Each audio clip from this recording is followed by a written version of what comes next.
Hello, everyone, and welcome today to this discussion on mainstreaming popular participation in transitional justice. I am Yasmina Brankovic. I'm the Senior Research Specialist at the Center for the Study of Violence and Reconciliation, or CSVR, in South Africa. And I'm joined by my colleagues, Lena Homa, a Program Manager at Women in Liberation and Leadership, or WIL, in the Gambia, Farhia Mohamud, a researcher at Somali Public Agenda, or SPA, in Somalia, and Simon Robbins, a Senior Research Fellow at the Center for Applied Human Rights at the University of York. Together, along with Fatou Balde, who is the founder and CEO of WIL, we conducted empirical research in the Gambia and Somalia, and with multilateral actors working in Africa, to understand what popular participation looks like to date and to provide some actionable recommendations on how to enable more meaningful and ongoing participation. We define participation in the project as the involvement of victims and survivors and communities affected by past violations and the broader population in multiple stages and measures of a transitional justice process, and in ways that enable their agency over the goals, the form, and the outcomes of that process. So a lot of practitioners, policymakers, scholars, and other stakeholders have been talking about the need for participation, and increasingly so. Indeed, the African Union Transitional Justice Policy provides for active participation at all stages of transitional justice. Yet, we found that there's little practical guidance on how to make that kind of meaningful participation a reality. So through our research, we found that meaningful participation requires, first, mainstreaming, second, localization, third, decentralization, and fourth, recognition of non-formal civil society measures, in addition to the usual formal state-run measures, such as truth commissions, reparations, prosecutions, and institutional reforms. So mainstreaming participation entails that victims and survivors and directly and indirectly affected communities take an active part in the planning, the design, implementation, and follow-up of multiple transitional justice measures over time. So mainstreaming looks like, for example, initiating participation processes well before a transitional justice measure has even been designed or established. It also looks like using participatory budgeting to ensure targeted funding for participation. And it might look like appointing participants, especially victims and survivors, to leadership structures and other operational structures of transitional justice measures. Localization, meanwhile, ensures that the measures resonate with local needs and conceptions of justice. So this goes against the common practice of creating measures from scratch and also importing measures used in other countries. And it looks more like, for example, mapping local concepts and terms for things like accountability, truth, reparations, that kind of thing, as well as mapping trusted people and processes and practices that are happening already on the ground and that provide resources that are already there for building more participatory transitional justice. Decentralization then ensures that as broad a range of participants as possible has access to transitional justice. And this works by identifying current and potential obstacles and developing local solutions to them. So this looks like, for example, identifying locally tailored ways to surmount gendered, ethnic, geographic, and other barriers to participation, and also potentially adopting a rolling instead of a one-off model of participation, and making sure that participation occurs, from the village to the provincial to the national level and beyond just urban centers. And then finally, in terms of recognition of non-formal measures, we found that there's a wealth of processes and practices that are already in place in transitional contexts, and these should be acknowledged as transitional justice measures in themselves, the relevant ones. So this includes practices such as traditional conflict resolution mechanisms, community dialogues, even forms of artistic expressions. There are many different options depending on the context. And these are usually already localized, already decentralized, and they're very much founded on participation. So these processes are largely being implemented by civil society.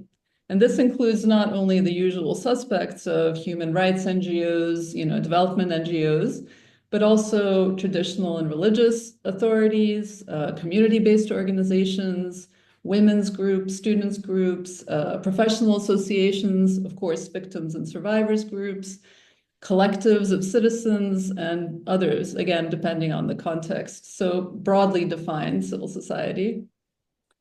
And non-formal measures contribute to transitional justice, both as independent activities and by feeding into and strengthening formal measures. So after that brief introduction to the overall findings of the project, I'd like to invite my colleagues to discuss where these findings came from and share some specific strategies for mainstreaming participation. But to sum up, we have found that these practices contribute to a more innovative form of transitional justice that is participatory and contextually relevant by design. So Lena, let me please start with you. Could you share the findings and recommendations from your research with civil society and state and multilateral actors in the Gambia? Please go ahead. Thank you, Jasmina. Just 1 second. I hope you can all see my screen. Okay, so thank you, Jasmina, for that introduction. My name is Yalena Bihuma, and I will be presenting on behalf of Women in Liberation in the Gambia, Women in Liberation and Leadership, which is a civil society organization in the Gambia. And this report was co-authored by my colleague, Fatou Balde, who hopefully will be joining us on the webinar and will be watching, and I hope I do her proud. This report is on transitional justice in the Gambia, enabling popular participation. So, 1 second. My screen is lagging.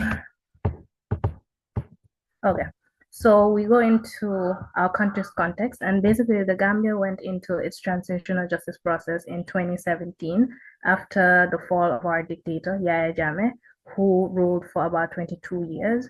And so after he left the Gambia and he was overthrown in an election, there were so many mechanisms and transitional justice processes that were ongoing, a lot of formal as well as informal, but for most notably, it was the Truth, Reconciliation and Reparations Commission, the TRRC, which is why we focused our report, our study on this. There was a lot of civil society organizations as well and local actors as well acting and doing their part in the transitional justice process. However, because it's in our backyard, we focus on the listening circles in Women in Liberation and Leadership. The listening circles are essentially safe spaces for women and victims of human rights violations to be able to access mental health support, to access other networks of other victims of different violations, and also to be able to discuss the issues as well as gain knowledge about the processes that are going on in the country. So we collected data from 19 key informant interviews and 3 focus group discussions. And for this report, we had a total of about 34 individuals who consisted of victims of human rights violations, CSO representatives, former TRRC staff, multilateral institutions, and just citizens in general. And what we found was that even though nationally and internationally, transitional justice in the Gambia is being hailed as being inclusive and being progressive, but there were some pitfalls. And even though local actors, CSOs in particular, were able to bridge some of these gaps, but there were still issues that need to be pinpointed, and there are issues that need to be highlighted so that we don't repeat that going into our post-TRRC implementations and all the other upcoming transitional justice processes that are about to begin. And so what we found in our data collection was that the TRRC failed to address certain violations, especially sexual and gender-based violence, because of the fact that it is a taboo issue in the country. It is not something that people talk about. And so victims of these violations weren't represented in the TRRC as they should have been. The victims also reported that their participation wasn't as proactive as they wanted it to be. There were also issues of reaching communities that Jammeh had a stronghold in. For example, in the Fonies, where he came from, people felt that the TRRC and transitional justice was just a political agenda and trying to get people against Jammeh. So a lot of people in the Foni did not participate because of this reason. There are also cultural backgrounds. Again, Gambia is a very highly conservative country, and so a lot of people, again, particularly women and women in rural areas, were not able to access some of these transitional justice processes, and they were not able to access the TRRC because, for the most part, it was centralized in the Combo in the urban areas, and people feared with the whole it being publicized and put on TV. People feared being the victim blaming and the stigma that will come with having to talk about the violations they had gone through. There were also security concerns. Participants reported that perpetrators were on social media disseminating information that if victims came forward with their stories, that they would face repercussions for telling their truth. So a lot of people were also discouraged out of fear of their physical safety. And on the part of multilateral actors, I believe the reports was that they focused mainly on state structures and on formal transitional justice measures, and instead of on local actors, particularly CSOs, and in supporting their activities as well and supporting them to be able to support the state. And also, they did not have as much visibility as they should have because a lot of victims reported that they were unaware of certain multilateral actors, especially the AU. If you weren't familiar with the fact that we're using the AU TJP, you wouldn't know that they were involved. So there was criticism on the part of how visible the multilateral actors could have been. So there's a lot of different findings, but these were the key findings and the recommendations that we came up with to boost victim participation is, like you said, Jasmina, it stems from the four main parts: the mainstreaming, the localization, the decentralization, and the recognition of informal actors as transitional justice measures as well. So it's about linking the formal and the informal transitional justice processes. As we have seen in the context of the Gambia, it was good in helping to bridge the gaps that the formal measures weren't able to bridge, like the decentralization and the accessing individuals who they normally wouldn't have been able to access.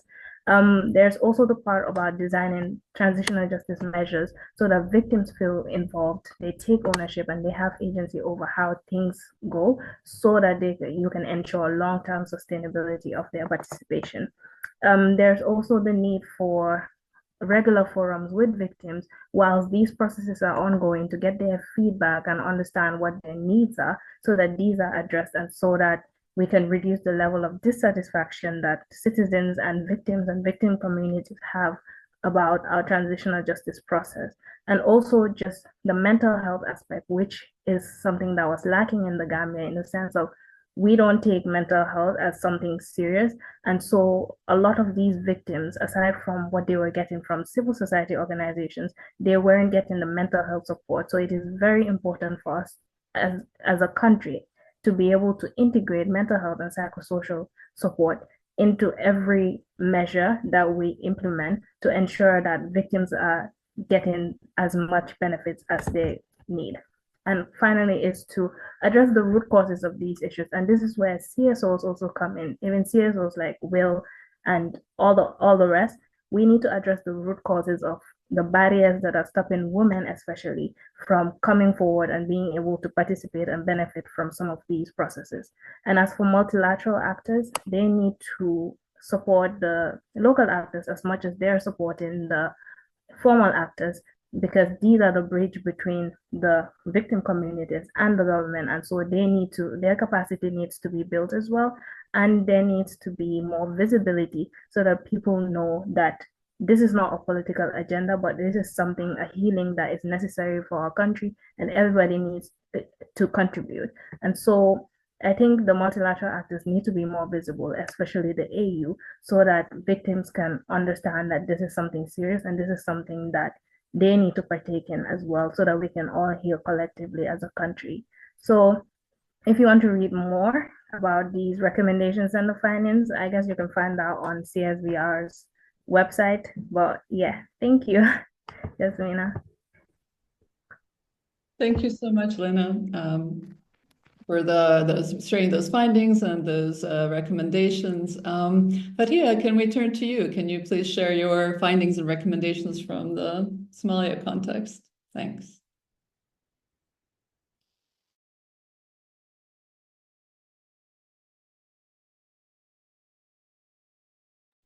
Yes, am I audible?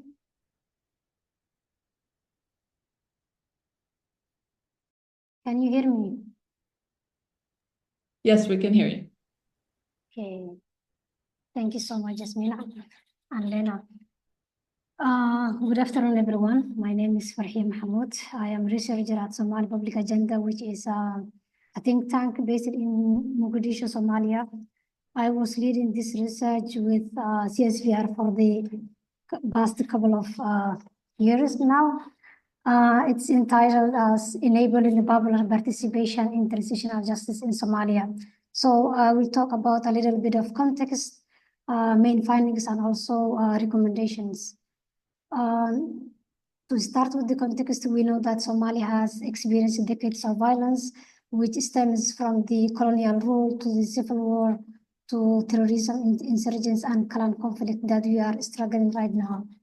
So all these events that happened in the past and others that are ongoing right now necessitate or show us the importance of addressing past violences through transitional justice and reconciliation.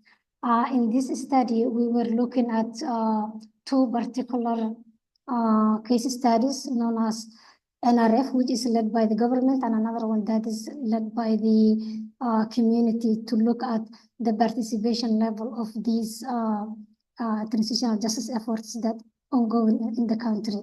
So the NRF, to begin with, is led by the government, and it aims to reconcile the Somali people through restorative justice. And the non-formal case that we're studying is led by the Peace and Development Forum, known as BDF. They were ordinary youth that is located in, formed the organization in Galkayo, a city located in central Somalia, where technically two clans, two societies were killing each other for years, and they were really great help to bring peace and work on the integration of those society. So we're kind of looking at those two cases, looking at which one was more participatory, and at the end we will have recommendations for each. The data we collected started November 2023 to April 2024. We talked to a number of 114 people in Mogadishu, Dusamareb, and Galkayo, and also virtual participants. The first findings we found that is transitional justice. It has terminologies like amnesty and reconciliation, retributive justice, restorative justice, and a lot more. So for the Somali people, the transitional justice itself, when it is translated to the Somali language, it didn't actually make great sense. What I can say, they have a lot of other local terminologies that they known for that. So it was a bit of research gap that we found. So we also found that the transitional justice itself poses a challenge to the challenges, the global models of transitional justice, because by definition, we know that TJ deals with the past events, and what we have in Somalia is an ongoing conflict like this with wars with Al-Shabaab and also clan conflicts, and the central state authority is not effective, and that puts the TJ effort is at risk. We also found that restorative justice is widely accepted through reconciliation, but retributive justice also important for the people, usually through the Sharia law. Across the stakeholders that we have talked to, popular participation was seen as very important for effective transitional justice, but in our study we found that it is limited, particularly in the NRF process or the state-led process, and people were more participatory in the civil society-led processes. We also found that government institutions, effective government institutions like courts and police are very important for effective TJ. And in general, the Somali civil society organizations or members were very effective in TJ processes and also peace activities in the country, namely as religious leaders, clan leaders, women, youth, and business people. But women and youth face particular challenges to participate in those events because of cultural norms and logistical challenges, which is mainly economic and cultural norms that's against the women, basically. So we will go through the brief recommendations to the state actors. So number one, it's important to map the existing practices. There are a lot of, as Yasmina said, wealthy practices that the community are doing right now. It's important to take advantage of it and also to utilize the African Union Transitional Justice Policy for implementation of the NRF particularly. Also, to ensure participation across clans, regions, genders, which is popular participation where everyone is involved. We also recommended that important, step to TJ is dealing with the current challenges like or current injustices like land grabbing and also resource conflicts that mostly happen in the rural areas. Institutional reform and accountability is very important for the state to uphold human rights, and also socioeconomic and mental health support is very important. These findings also echoes what my colleague Lena found in the Gambia. In Somalia, mental health support is very uncommon, and that actually forces the victims and survivors of war to not come up and not get the support they needed. Also, a little recommendation to the civil society is to firstly build a coalition within themselves to come together and make trusted networks that can, help them to get at stake at national platforms. Also, they can empower the victims. They can make community engagement and community outreach through media, encourage participation. And this is what the local people are very good at, or the civil society members are, as we found in this research. What also can the CSO do is to advocate for the women and youth inclusion, particularly because the clan leaders are from the society, they are from the civil society themselves, and they are the ones who are mostly against women's participation. So for their advocacy, they can achieve more and women can be included in those platforms. Lastly, we recommended a bit of recommendations to the multilateral actors. Mostly what they do is humanitarian aid, which is short-term projects, and support from the multilateral in TJ actually necessitates or needs long-term support or long-term funding for sustainable financial and technical support. Also, what's important is flexible and contextualized approach.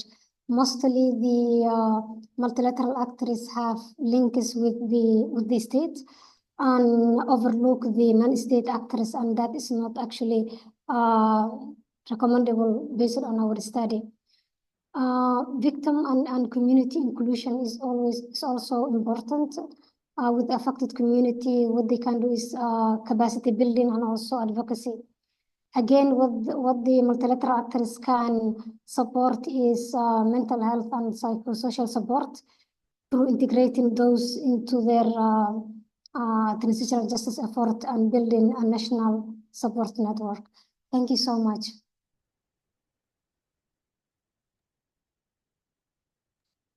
Oh, thank you. Thank you so much, Faria. That was wonderful. Thanks for sharing all of that.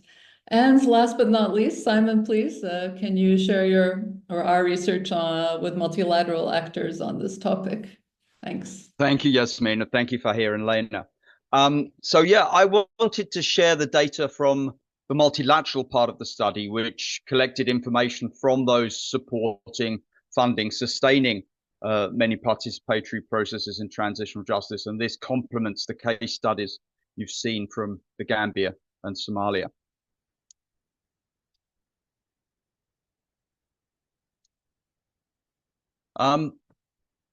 For the multilateral part of the study, we collected data from multilaterals working in transitional justice in African contexts. And that was 24 semi-structured interviews with international and regional organizations. And that included the African Union, United Nations bodies, state donor bodies, private foundations, and international NGOs. So this somehow represented the range of agencies that typically fund and support transitional justice, both in Africa and globally. The principal output of this study was a guidance paper for multilaterals. There's a little picture of it on the right of this slide. And we found there was a lot of conceptual work on participation. There was actually rather little practical guidance for multilaterals and for others, and we wanted to provide that. So I would urge you, given that we can only give a summary of the findings and recommendations here, please take a look at the guidance papers that you can find online on the CSVR website. The study was framed like the other components by the idea of mainstreaming participation as a goal, again, advancing decentralization and localization of transitional justice process, but also very much emphasizing ordinary people as experts. That's what participation meant as we proceeded in the study. As others have said, it means support not just a formal state-led process, but also informal, non-formal processes. We see non-formal processes really integral to optimizing the quality and quantity of participation. And because of that, we see multilaterals very much as indirect actors. They can be in a very important role in terms of technical and financial support, but they can't be effective direct drivers of participation. That has to be done through local partners. And as Yasmina said at the beginning, this is premised on a broad understanding of civil society. We're not talking exclusively about human rights NGOs and development NGOs. We're talking about community-based organizations rooted in communities and societies. The strategies for enabling participation in transitional justice that multilateral stakeholders can engage with include the following. First of all, stakeholder mapping and representation. It's really important if a multilateral actor is going to engage in a context that it understands the ecosystem of actors, authorities, and community representatives that exist, because they're going to be directly supporting an engagement in that ecosystem. To work with local structures and actors, you need to understand them, and that means understanding the needs of victims and survivors and those who can represent them, understanding any existing non-formal local processes, traditional justice, community-based processes that might exist. And ideally, multilaterals should support a mapping of that ecosystem led by somebody who knows their local partner who can engage with it with multilateral technical and financial support. Multilaterals should also offer tailored support for stakeholders, being aware of constraints on participation, seeking to engage with these. For example, if you're working with traditional leadership, be aware that they're often very male, representing older people. So you have to push back against that and ensure local actors do take a human rights-based approach. As other people have said, you also have to engage with challenges of victim survivor participation, particularly through mental health and psychosocial support. Supporting victim survivor mobilization, we found a crucial route to participation. So multilaterals should explicitly see that as a goal to catalyze and support the creation of victims, survivors groups where they don't exist and support them where they do exist. And supporting civil society, building capacity is perhaps the only way for multilaterals to really have a presence on the ground to to enhance and optimize popular participation. Local partners provide an essential route to a locally relevant approach, both normatively, conceptually. They can talk language that people on the ground understand, but this demands that civil society be understood broadly. That means we include religious, traditional leaders, community, and other groups, not just human rights NGOs, with whom perhaps multilateral actors are much more comfortable and traditionally interacted. And the idea of collaborative grant making. If we're trying to mainstream participation, multilaterals have to be participatory in how they provide support to local actors. That means instead of imposing agendas, they have to create the space, financially and otherwise, for local partners to make their own decisions about what participation means. In terms of the recommendations concerning multilaterals, we've divided these here into participation in formal and non-formal processes. So starting with formal processes, we talk here about planning and process design, implementation, and follow-up, a three-phase approach to how you can engage with participation. In terms of planning and process design, it's important, as Yasmina mentioned at the beginning, to ensure that participation begins as early as possible. A problem we see in multiple contexts is that the process is already fixed in place before participation can occur, and the space for participation is highly constrained because the institutions and the form they will take are already in place.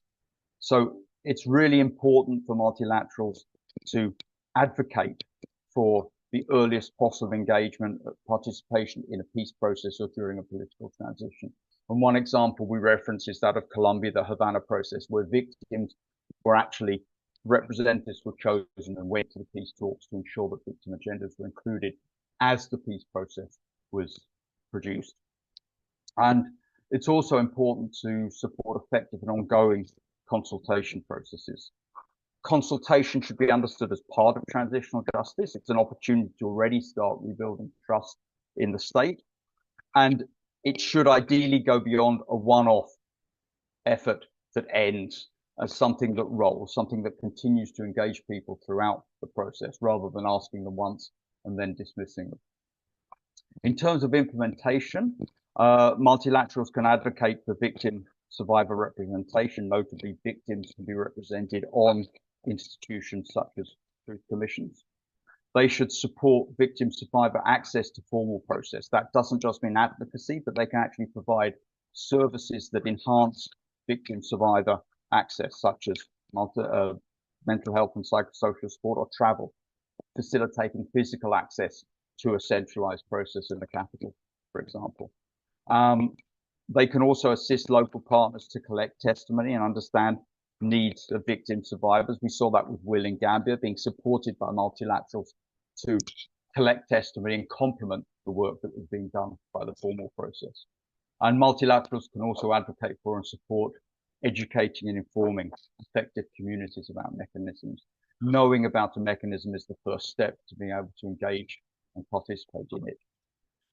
In terms of follow-up, when a formal process is ending, multilaterals can play a very important role in advocating around increasing participation in government. So advertising what has happened in a transitional justice process as modeling active citizenship and being a model for how participatory government can be enhanced beyond the transition in governance more broadly.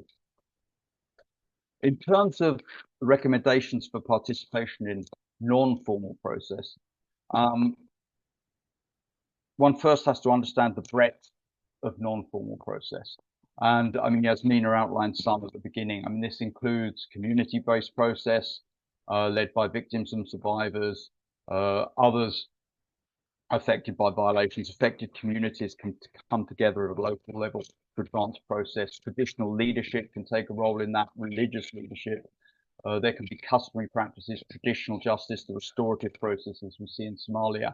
And there can also be the processes were maybe more conventional with maybe more familiar with, such as what Will mentioned, where a CSO was actually leading an engagement with victims.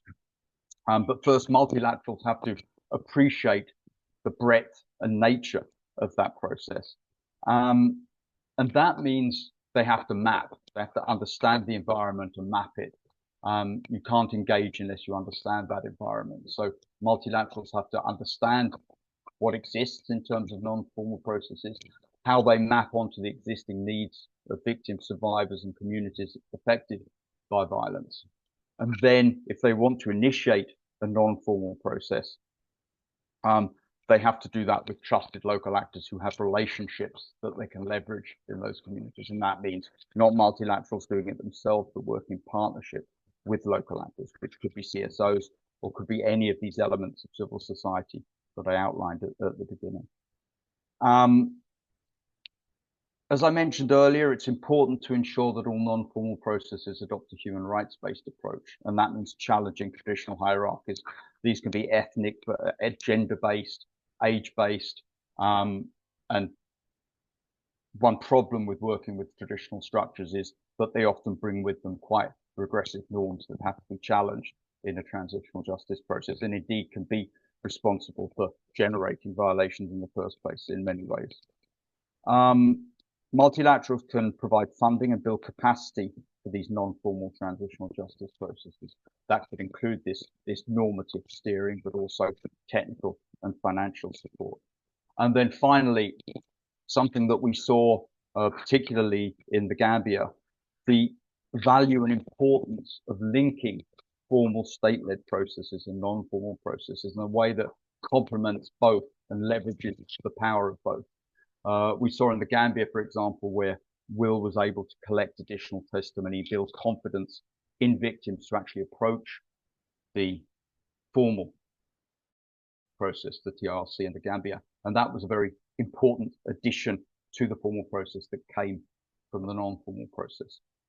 So I will stop there and return you to Yasmina, but I invite you to please ask us questions, read the guidance we produced, and continue engaging us around these issues. Thank you.